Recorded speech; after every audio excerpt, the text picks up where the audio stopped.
আজকের গুরুত্বপূর্ণ আঞ্চলিক সংবাদে সবাইকে জানাই স্বাগত। আজ হলো 19 ফেব্রুয়ারি, 6 ফাল্গুন, বৃহস্পতিবার। আজকের সকালের বরাক উপত্যকা তথা আসাম এবং দেশের গুরুত্বপূর্ণ বিশেষ বিশেষ খবর হলো: 26-এর আবহে রাজ্যসভা ভোট, 3 আসনেই জয়ের অঙ্ক বিজেপি। 16 মার্চ 3টি ফাঁকা আসনে ভোট, 5 মার্চ মনোনয়ন দাখিলের শেষ দিন। স্কুল প্রাদেশিকীকরণে নয়া দিশা, চালু হলো পোর্টাল। এ ব্যাপারে বিস্তারিত থাকবে প্রতিবেদনে। চলতি মাসেই প্রার্থী ঘোষণা কংগ্রেসের। প্রিয়াঙ্কা গান্ধী আজ আসছেন আসামে। বিজেপি সরকারের বিরুদ্ধে চার্জশিট প্রকাশ। বিহু মাথায় রেখেই ভোটের দিনক্ষণ ঘোষণা, নতুন ব্যবস্থার সংযোজন। ভোট গ্রহণ কেন্দ্রের বাইরে মোবাইল ডিপোজিট সেন্টার, ইভিএমে প্রার্থীদের রঙিন ছবি, বড় হরফে ক্রমিক নম্বর, ইসিআই নেট অ্যাপের প্রচলন। 26-এ পুরনো কংগ্রেসের সঙ্গে নতুন কংগ্রেসের যুদ্ধ, কামাখ্যার শপথ নিয়ে দল ত্যাগ, বিজেপিতে মান হারাবেন ভূপেন বললেন গৌরব গগৈ। এবং সর্বশেষ খবরটি হল, এক কেন্দ্রের 3 বিধায়ক, সমস্যা হাইলাকান্দিতে, কটাক্ষ পীযূষের। তসলাবাদ মেরামতিতে বিধায়ক পুত্রের কাজে দুর্নীতির তদন্ত দাবি সুজামের, ঠুকাঠুকি জাকিরের সঙ্গে। এবারে শুনুন বিস্তারিত খবর। দীর্ঘদিন ধরে প্রাদেশিকীকরণের অপেক্ষায় থাকা ভেঞ্চার শিক্ষা প্রতিষ্ঠান এবং সংশ্লিষ্ট শিক্ষক ও অশিক্ষক কর্মীদের জন্য বড় পদক্ষেপ নিল রাজ্য সরকার। এই প্রক্রিয়াকে আরও স্বচ্ছ, দ্রুত এবং সুশৃঙ্খল করতে প্রাদেশিকীকরণ ব্যবস্থাপনা পদ্ধতির একটি অনলাইন পোর্টাল চালু করলেন মুখ্যমন্ত্রী হিমন্ত বিশ্ব শর্মা। দিশপুরে লোকসেবা ভবনে আয়োজিত এক অনুষ্ঠানে এই পোর্টালের আনুষ্ঠানিক সূচনা করেন তিনি। একই সঙ্গে ভেঞ্চার শিক্ষা প্রতিষ্ঠান সংক্রান্ত যাবতীয় সমস্যার সমাধানে সংশ্লিষ্ট সকলকে সহযোগিতার আহ্বান জানান মুখ্যমন্ত্রী। সরকারের তরফে জানানো হয়েছে, এই অনলাইন পোর্টাল একটি কেন্দ্রীভূত ডিজিটাল ব্যবস্থা, যার মাধ্যমে ভেঞ্চার স্কুল, কলেজ এবং সেখানে কর্মরত শিক্ষক ও অশিক্ষক কর্মীদের প্রাদেশিকীকরণ সংক্রান্ত আবেদন জমা, যাচাই এবং নিষ্পত্তি করা হবে। এতদিন এই প্রক্রিয়ায় প্রশাসনিক জটিলতা এবং তথ্যের অভাব বড় বাধা হয়ে দাঁড়িয়েছিল। নতুন এই পোর্টালের মাধ্যমে সমস্ত তথ্য এক জায়গায় সংরক্ষিত থাকবে এবং সংশ্লিষ্ট কর্তৃপক্ষ সহজেই তা পর্যবেক্ষণ করতে পারবেন। পোর্টাল চালু করে মুখ্যমন্ত্রী বলেন, আসাম শিক্ষা অর্থাৎ শিক্ষকদের পরিষেবা প্রাদেশিকীকরণ এবং শিক্ষা প্রতিষ্ঠানের পুনর্গঠন আইন 2017 এবং 2025 সালের সংশোধনী অনুসারে এই পোর্টাল চালু করা হয়েছে। এর ফলে অপ্রাদেশিকীকৃত শিক্ষা প্রতিষ্ঠান এবং সেখানে কর্মরত শিক্ষক ও কর্মীরা সহজেই অনলাইনে আবেদন করতে পারবেন। তিনি জানান, শিক্ষাক্ষেত্রে দীর্ঘদিনের একটি গুরুত্বপূর্ণ সমস্যার সমাধানে এই উদ্যোগ সহায়ক হবে। প্রাদেশিকীকরণ প্রক্রিয়ার পূর্ববর্তী পদক্ষেপের কথা উল্লেখ করেন মুখ্যমন্ত্রী। তিনি বলেন, 2011 সালে প্রথম পর্যায়ে 21,957 জন প্রাথমিক শিক্ষক, 14,034 জন মাধ্যমিক শিক্ষক এবং 3,180 জন কলেজ শিক্ষকের পরিষেবা প্রাদেশিকীকরণ করা হয়। পরে 2017 সালে দ্বিতীয় পর্যায়ে আরও 9,897 জন প্রাথমিক শিক্ষক, 5,345 জন মাধ্যমিক শিক্ষক এবং 1,746 জন কলেজ শিক্ষকের পরিষেবা প্রাদেশিকীকরণ করা হয়। এবার নতুন পোর্টালের মাধ্যমে তৃতীয় পর্যায়ের প্রক্রিয়া শুরু হলো। সরকারি সূত্রে জানা গিয়েছে, 1 জানুয়ারি 2006 এর আগে প্রতিষ্ঠিত ভেঞ্চার শিক্ষা প্রতিষ্ঠানগুলি এই পোর্টালের মাধ্যমে প্রাদেশিকীকরণের জন্য আবেদন করতে পারবে। আবেদন করার সময় সংশ্লিষ্ট প্রতিষ্ঠানের অনুমোদন বা স্বীকৃতির শংসাপত্র, জমির নথি, গত 4 বছরের পরীক্ষার ফলাফল এবং শিক্ষক ও কর্মীদের বিস্তারিত তথ্য জমা দিতে হবে। পরবর্তী খবরটি হল, চলতি মাসেই প্রার্থী ঘোষণা কংগ্রেসের। প্রিয়াঙ্কা আজ আসামে। চলতি মাসেই প্রথম দফার প্রার্থী তালিকা ঘোষণার পথে এগোচ্ছে কংগ্রেস। আজ দুদিনের সফরে আসামে আসছেন কংগ্রেসের স্ক্রিনিং কমিটির চেয়ারম্যান প্রিয়াঙ্কা গান্ধী। সকাল 11টা থেকে রাত 12টা অবধি রাজীব ভবনে বৈঠক করবেন তিনি। প্রদেশ কংগ্রেসের পদাধিকারী, যুব কংগ্রেস, মহিলা কংগ্রেস, ব্লক জেলা কংগ্রেসের সঙ্গে বৈঠকে বসবেন। একই সঙ্গে রাজ্যের বিজেপি সরকারের বিরুদ্ধে প্রদেশ কংগ্রেসের প্রস্তুত করা চার্জশিটও প্রকাশ করবেন প্রিয়াঙ্কা। আসামে বিধানসভা ভোটের প্রার্থী বাছাইয়ে যাতে কোনো গণ্ডগোল না হয় সেজন্য প্রিয়াঙ্কা গান্ধীকে এবার দায়িত্ব দিয়েছে কংগ্রেস হাইকমান্ড। তার সঙ্গে স্ক্রিনিং কমিটিতে রয়েছেন আরও 3 সদস্য, লোকসভার সাংসদ ইমরান মাসুদ, সপ্তগিরি শঙ্কর উলাকা এবং এআইসিসির সম্পাদক শিবেলা প্রসাদ। তারা আগেই এসেছেন আসামে, তবে স্ক্রিনিং কমিটির দায়িত্ব পাওয়ার পর আজ প্রথমবার আসামে আসছেন প্রিয়াঙ্কা। প্রদেশ কংগ্রেসের দায়িত্বে থাকা এআইসিসির সাধারণ সম্পাদক জিতেন্দ্র সিং এই খবর জানিয়েছেন। পরবর্তী খবরটি হলো বিহু মাথায় রেখেই ভোটের দিনক্ষণ ঘোষণা। শাসক দল বিজেপি সহ রাজ্যের প্রায় প্রতিটি রাজনৈতিক দলই রঙ্গালী বিহুর আগে ভোট চেয়েছে। খুদ মুখ্যমন্ত্রী বলেছেন বিহুর আগে ভোট চাই আমরা। তাই আসামের বিহুকে মাথায় রেখেই বিধানসভা ভোটের দিন ঠিক করবে নির্বাচন কমিশন। বুধবার গুয়াহাটিতে এই প্রতিশ্রুতি দিয়েছেন দেশের মুখ্য নির্বাচন কমিশনার জ্ঞানেশ কুমার। তাছাড়া বিধানসভার ভোট অবাধ ও সুষ্ঠু রাখতে বেশ কিছু নতুন ব্যবস্থা প্রবর্তনের কথাও শুনিয়েছেন তিনি। বিধানসভা ভোটের প্রস্তুতি খতিয়ে দেখতে মঙ্গলবার থেকে রাজ্যে রয়েছে নির্বাচন কমিশনের পূর্ণাঙ্গ দল। মুখ্য নির্বাচন কমিশনার জ্ঞানেশ কুমার ছাড়া নির্বাচন কমিশনার সুখবীর সিং সাধু এবং বিবেক যোশী রয়েছেন সেই দলে। ভোট প্রস্তুতি নিয়ে বিভিন্ন জেলার আয়ুক্ত, সিনিয়র পুলিশ সুপারদের সঙ্গে বৈঠক করেছেন কমিশনের প্রতিনিধিরা। তাছাড়া মুখ্য সচিব, পুলিশ প্রধান এবং অন্যান্য পদস্থ কর্তাদের সঙ্গেও বৈঠক হয়েছে।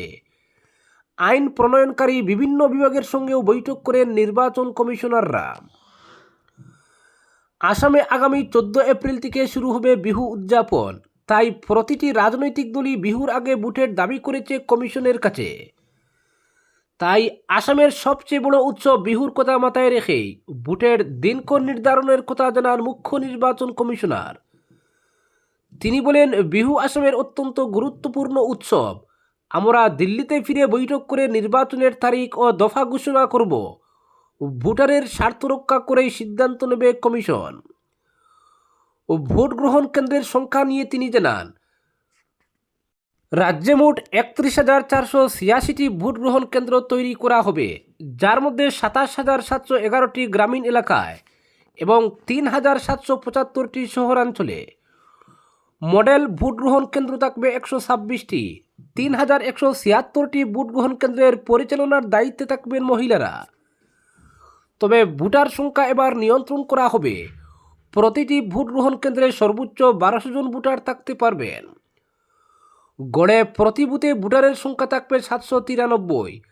তাছাড়া রাজ্যের 100% ভোট কেন্দ্রে এবার ওয়েবকাস্টিং করা হবে। প্রতিটি বুথে পানীয় জল, শৌচাগার, হুইলচেয়ার এবং পর্যাপ্ত আলোর ব্যবস্থা থাকবে। বিধানসভা ভোটে প্রথমবারের মতো বেশ কিছু নতুন ব্যবস্থাও নিতে যাচ্ছে নির্বাচন কমিশন। ভোট গ্রহণ কেন্দ্রের বাইরে থেকে থাকবে মোবাইল ডিপোজিট কাউন্টার। ভোটাররা মোবাইল নিয়ে যেতে পারবেন ভোট গ্রহণ কেন্দ্র অবধি। তবে কেন্দ্রে প্রবেশ করার আগে সেখানে মোবাইল জমা রাখতে পারবেন। এর ফলে ফোন বাড়িতে রেখে আসার প্রয়োজন হবে না। তাছাড়া ভোটিং মেশিনে প্রার্থীদের সাদা কালো ছবির বদলে উন্নত মানের রঙিন ছবি থাকবে। প্রার্থী তাদের ক্রমিক নম্বর বড় হরফে লেখা থাকবে, যাতে সকলে দেখতে পায়। এছাড়া নির্বাচন সংক্রান্ত পরিষেবার জন্য ইসিআই নেট নামক একটি ইউজার ফ্রেন্ডলি অ্যাপ চালু করা হয়েছে। পরবর্তী খবরটি হলো, এক কেন্দ্রের 3 বিধায়ক, সমস্যা হাইলাকান্দিতে, কটাক্ষ পীযূষের। একই বিধানসভা কেন্দ্রের 3 জন বিধায়ক বিধানসভাতেই একথা বললেন জল সম্পদ মন্ত্রী পীযূষ হাজারিকা। আসলে 26-এর বিধানসভা ভোটের আগে হাইলাকান্দি জেলার কাটলিচূড়া আলগাপুর কেন্দ্রে নতুন সমীকরণ তৈরি হচ্ছে। একই কেন্দ্রে টিকিটের দাবিদার হয়েছেন 3 জন বিধায়ক। প্রতিযোগিতা রয়েছে তাদের মধ্যে। এর পরিণামে বিধানসভায় টুকাটুকি লেগে থাকে তাদের মধ্যে। বুধবারও বিধায়ক সুজামুদ্দিন লস্কর এবং জাকির হোসেন লস্করের পরস্পরকে খোঁচা দিতে দেখা গেছে। ফলে বিধানসভায় হাসির পাত্র হচ্ছেন তারা। মঙ্গলবার কাটলিচূড়ার বিধায়ক সুজামুদ্দিনের প্রশ্নে অযাচিতভাবে বিধায়কের বাসভবনের সামনে নির্মীয়মান এক ভবনে দুর্নীতির কথা তুলে ধরেন জাকির। সুজামের প্রশ্ন ছিল, হাইলাকান্দি জেলায় পঞ্চায়েত ও গ্রাম উন্নয়ন বিভাগে নিয়মিত ট্যাক্স কালেক্টর এবং জুনিয়র অ্যাসিস্ট্যান্টদের পদোন্নতি নিয়ে সেখানে অযাচিতভাবে জাকির সুজামের বাড়ির পাশে ভবন নির্মাণে দুর্নীতির প্রসঙ্গ তুলেন। তিনি বলেন, পঞ্চায়েত বিভাগে কর্মীর সংখ্যার কম থাকার সুযোগ নিচ্ছেন জনপ্রতিনিধিরা। বিধায়কের ঘরের চারদিকে 1-1.5 কোটি টাকা ব্যয়ে সরকারি প্রকল্প রূপায়ণ করা হয়েছে। বিধায়ক জেলা পরিষদের সদস্যও ছিলেন। 8 লক্ষ টাকা সেখানে ল্যাট্রিন নির্মাণের জন্য তিনি বিধানসভায় প্রশ্ন করেন, কিন্তু বাস্তব হচ্ছে বিধানসভায় প্রশ্ন করার আগেই জেলা পরিষদের টাকায় সেই কাজ করা হয়েছে। বিধায়কের বাড়িতে সরকারি কোটি টাকায় ভবন নির্মাণের উচ্চস্তরীয় তদন্ত চাই আমি। তাই বুধবার বিধানসভায় জাকিরের প্রশ্নে তসলাবাদ মেরামতির কাজ দুর্নীতির প্রসঙ্গ টেনে তদন্ত দাবি করেন সুজাম, কারণ সেই বাঁধ মেরামতির কাজ করছেন বিধায়ক জাকিরের ছেলে। বিধানসভায় জাকির হোসেনের প্রশ্ন ছিল, কাটাখাল নদীর ডান তীরে লালামুখ বাগান, ওয়াংখাইলঙ্কা এবং তসলাবাদকে বাঁচাতে নিমাইচাঁদপুর থেকে রাজ্যেশ্বরপুর অংশে 100 থেকে 150 মিটার নদী খনন করে কয়েক হাজার লোককে বন্যার কবল থেকে মুক্তি দেওয়া। জল সম্পদ মন্ত্রী এর জবাবও দেন বিধানসভায়। কিন্তু সুজামউদ্দিন বিধানসভায় অভিযোগ করেন, হাইলাকান্দিতে নিমাইচাঁদ গ্রামের তসলা বাঁধ ভেঙে হাজার হাজার গ্রাম ক্ষতিগ্রস্ত হয়েছে, কিন্তু সেখানে যে অস্থায়ী কাজ করা হচ্ছে তাতে দুর্নীতি হচ্ছে। 15 দিন আগে দেখতে গিয়েছি, এত খারাপ কাজ হচ্ছে। জনপ্রতিনিধির ছেলে কাজ করছেন। মন্ত্রীকে আমার অনুরোধ, 24 ঘন্টার মধ্যে জেলা শাসককে দিয়ে এর তদন্ত করানোর ব্যবস্থা করুন। তসলাবাদ ভালোভাবে মেরামতি না করলে বন্যায় ব্যাপক ক্ষতির মুখে পড়বে হাইলাকান্দি জেলা। 2 বিধায়কের এই টুকাটুকি বুঝতে পারেন জল সম্পদ মন্ত্রী পীযূষ হাজারিকা। তিনি বলেন, হাইলাকান্দিতে সমস্যা হচ্ছে 1 কেন্দ্রের 3 জন বিধায়ক। আগামীতে কে বিধায়ক হবেন প্রতিযোগিতা রয়েছে তাদের মধ্যে, তাই একজন আরেকজনকে মারেন। তবে তসলাবাদ মেরামতিতে বিধায়ক পুত্রের কাজে যে দুর্নীতির অভিযোগ আনেন সুজাম, তার তদন্ত করে উপযুক্ত ব্যবস্থা নেওয়ার আশ্বাস দেন তিনি। উল্লেখ্য, সুজামউদ্দিন জাকির হোসেন ছাড়া কাটলিচুড়া কেন্দ্রে বিধায়ক হওয়ার আরেক দাবিদার হচ্ছেন আলগাপুরের বিধায়ক নিজামউদ্দিন। পরবর্তী খবরটি হলো, বিধানসভা ভোটের আবহেই এবার রাজ্যে অনুষ্ঠিত হবে রাজ্যসভা ভোট। আগামী 16 মার্চ রাজ্যসভার 3টি আসনের জন্য ভোট হবে, কিন্তু বিধানসভা নির্বাচন তখন মধ্যগগনে থাকার কথা, কারণ 16 মার্চের আগেই বিধানসভা ভোটের বিজ্ঞপ্তি জারি করতে পারে কমিশন। ফলে প্রার্থী বাছাই থেকে শুরু করে ভোটের প্রচার তখন চলতে থাকবে রাজ্যে। এরই মধ্যে ভোট হবে রাজ্যসভায় 3টি আসনের। দেশের নির্বাচন কমিশন আজ রাজ্যসভা ভোটের সূচি প্রকাশ করেছে। 10 রাজ্যের মোট 37টি রাজ্যসভার আসনে ভোট হচ্ছে। একই সঙ্গে আসামেও ভোট হবে 3টি আসনে। এপ্রিলে শেষ হচ্ছে সাংসদ রামেশ্বর তেলী, ভুবনেশ্বর কলিতা এবং অজিত ভুইয়ার কার্যকাল। সেই 3টি ফাঁকা আসনের জন্যই ভোট হবে। কমিশনের সূচি অনুযায়ী আগামী 26 ফেব্রুয়ারি রাজ্যসভা ভোটের আনুষ্ঠানিক বিজ্ঞপ্তি জারি করবে নির্বাচন কমিশন। রাজ্যসভা ভোটে মনোনয়ন দাখিলের শেষ দিন হচ্ছে 5 মার্চ। 6 মার্চ পরীক্ষা করা হবে মনোনয়নপত্র। মনোনয়নপত্র প্রত্যাহারের শেষ দিন হচ্ছে 9 মার্চ। এরপর 16 মার্চ ভোট গ্রহণ করা হবে। সেদিন সকাল 9টা থেকে বিকেল 4টা অবধি ভোট গ্রহণ করা হবে। বিকেলেই শুরু হবে ভোট গণনা। ভোটের ফলাফলও সেদিনই ঘোষণা করা হবে। বিধানসভা ভোটের আবহে অনুষ্ঠেয় রাজ্যসভা ভোট এবার অনেক আকর্ষণীয় হয়ে উঠতে পারে, কারণ বিধানসভার সদস্য সংখ্যার হিসেবে 3টি আসনে জয়ের মতো সংখ্যা নেই শাসক শিবিরের হাতে, কিন্তু 3টি আসন দখলে আনার চেষ্টা করবে বিজেপি। সাধারণভাবে রাজ্যসভার 2টো আসনে বিজেপি জোটের জয়ের নিশ্চিত, কিন্তু বিরোধী শিবির ঐক্যবদ্ধ হলে 3য় আসনে জয়ী হওয়া অসম্ভব নয়। 6 বছর আগে ঐক্যবদ্ধ বিরোধীর প্রার্থী হিসেবে রাজ্যসভায় যাওয়ার পথ প্রশস্ত হয়েছিল অজিত ভুইয়ার, কিন্তু তখনকার সেই পরিবেশ নেই বিরোধীর। বিধানসভা ভোটের আগে কংগ্রেস এআইইউডিএফের একত্রিত হওয়া সম্ভব নয়। তাছাড়া বিপিএফ এখন বিজেপির সঙ্গেই রয়েছে। তার উপরে কংগ্রেস এআইইউডিএফ 2 দলের সাসপেন্ড বিধায়কের ভোটও দলের পক্ষে থাকার সম্ভাবনা নেই। কংগ্রেসের আব্দুর রশিদ মণ্ডল, শেরমান আলী আহমেদ যোগ দিয়েছেন রাইজোর দলে। তাছাড়া সিদ্দিক আহমেদ, বসন্ত দাস, কমলাক্ষ, শশীকান্ত দাস বিজেপির শত্রুচ্ছায়ায় রয়েছেন। ফলে কংগ্রেসের পক্ষে পড়বে না তাদের ভোট। এআইইউডিএফেরও কয়েকজন বিধায়ক আগামী কয়েকদিনের মধ্যে অগপয়ে যোগ দিতে পারেন। তেমন পরিস্থিতিতে তারা ভোট দেবেন শাসক শিবিরের পক্ষে। তাই জয়ের সম্ভাবনা না থাকায় ঐক্যবদ্ধ বিরোধী শিবিরের প্রার্থী রাজ্যসভা ভোটের ময়দানে থাকার সম্ভাবনা প্রায় নেই বললেই চলে। এমন পরিস্থিতিতে জয়ের অঙ্ক না থাকা সত্ত্বেও 3টি আসনে জয়ের পথে এগিয়ে যাবে বিজেপি জোট। আজকের বিশেষ সংবাদ এখানেই সমাপ্ত।